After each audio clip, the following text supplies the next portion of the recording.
खराब फसलों के मुआवजे और बाढ़ से क्षतिग्रस्त हुए मकानों के मुआवजे की मांग को लेकर हिसार जिला मुख्यालय पर पगड़ी संभाल जट्टा किसान संगठन के बैनर तले किसानों ने डेरा डाला। किसान नेताओं का ये कहना है कि हरियाणा अब एक बड़ी किसान आंदोलन की तरफ आगे बढ़ रहा है। इस खबर से जुड़ी ज्यादा जानकारी दे रहे total news associate editor doctor Mahesh Kumar. गुरुवार के दिन हिसार जिला मुख्यालय पर पगड़ी संभाल जट्टा बैनर तले हिसार जिले के किसान मुआवजे की मांग को लेकर मुख्यालय का घेराव करने की मूड में नजर आए और काफ़ी बड़ी तादाद में पुलिस फोर्स की तैनाती यहाँ पर की गई है। दिखाने की मैं कोशिश करूँगा किस तरीके से यहाँ बड़ी तादाद में पुलिस कर्मियों को तैनाती यहाँ पर दी गई, क्योंकि किसानों को अपनी मुआवजे की मांग को लेकर जिला मुख्यालय तक पहुँचना था और एक तरीके से पुलिस छावनी में जिला मुख्यालय को तब्दील कर दिया गया। मुझे बताइए कि कौन कौन सी ऐसी मांगे हैं जिनको लेकर तमाम हिसार जिले के जो किसान हैं, प्रभावित किसान हैं, अपनी आवाज़ को लेकर, अपनी मांगों को लेकर जिला मुख्यालय तक पहुँचे। 2025 की फसल किसान की ज़्यादा बारिश के कारण मारी गई।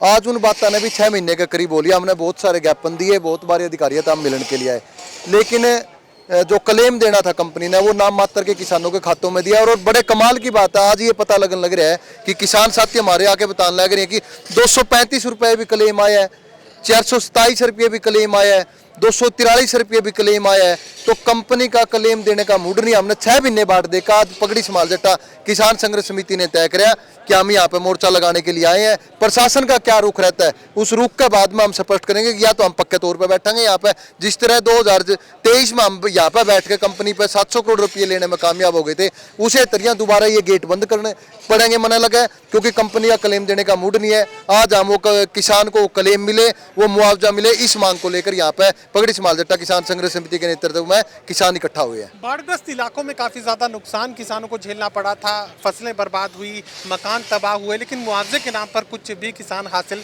नहीं कर पाए। और यही मांग अब एक बार फिर से सरकार के सामने आप लोग रखने जा रहे हैं। देखिए, 5.25 लाख किसान थे जिन्होंने क्षतिपूर्ति पोर्टल पर खराबा दर्ज करवाया था। मात्र 50,000 किसानों को उनका मुआवजा मिला, बाकी किसान आज भी वंचित है। वो 4.25 लाख जो किसान है वो कहाँ जाएंगे? ना ही तो बीमा करवाया था उन किसान साथियों ने, और दूसरा ये सरकार बोल रही थी पटवारियों के माध्यम से, तहसीलदारों के माध्यम से जो 3-3 फुट पानी भर गया था, जिनके घरों में दरार आई गई थी, भाई नुकसान की भरपाई सरकार करेगी मजदूरों की, किसानों की। लेकिन आज तक एक पैसा किसी भी किसान मजदूर के खाते में नहीं आया।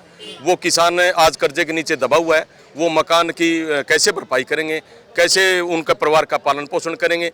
फसलें भी तबाह हो गई, पूरी तरह से चौपट हो गई, और मकान भी ढह गई। संघर्ष की क्या कुछ रणनीति आप लोगों ने तैयार की है? अभी आज आए हैं किसान सारे इकट्ठे होके, अब यहाँ बैठ के बातचीत करेंगे।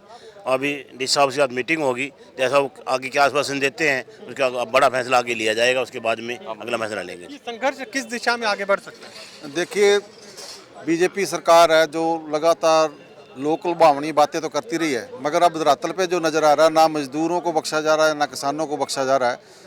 आने वाले समय में एक बड़ी लड़ाई बने। हमारा संगठन जो पगड़ी संभाल जट्टा किसान संघर्ष समिति हरियाणा है, जो इसकी एक साफ समझदारी है कि एक बड़े आंदोलन की तरफ हमें आगे बढ़ना पड़ेगा यदि हमने ये अधिकार लेने हैं।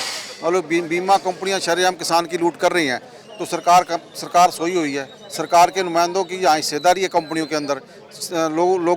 लोगों का शोषण निरंतर जारी है। सरकार नाम की कोई चीज़ नहीं है। दफ्तरों के अंदर भ्रष्टाचार, लोग परेशान हो रहे हैं। आने वाले समय में एक बड़े संघर्ष की रूपरेखा तैयार की जा रही है। आपको एक बड़ा संघर्ष हरियाणा में देखने को मिलेगा। ये पगड़ी संभाल जट्टा बैनर तले यहाँ पर एक बड़े संघर्ष का ऐलान करने की तैयारी में किसान नेता नजर आ रहे हैं। और 2 की बात करें कि सरकार की तरफ से घोषणाएं तो की जाती हैं, लेकिन वो पूरी नहीं की जाती। सहयोगी कमल के साथ doctor Mahesh Kumar, total news Hisar.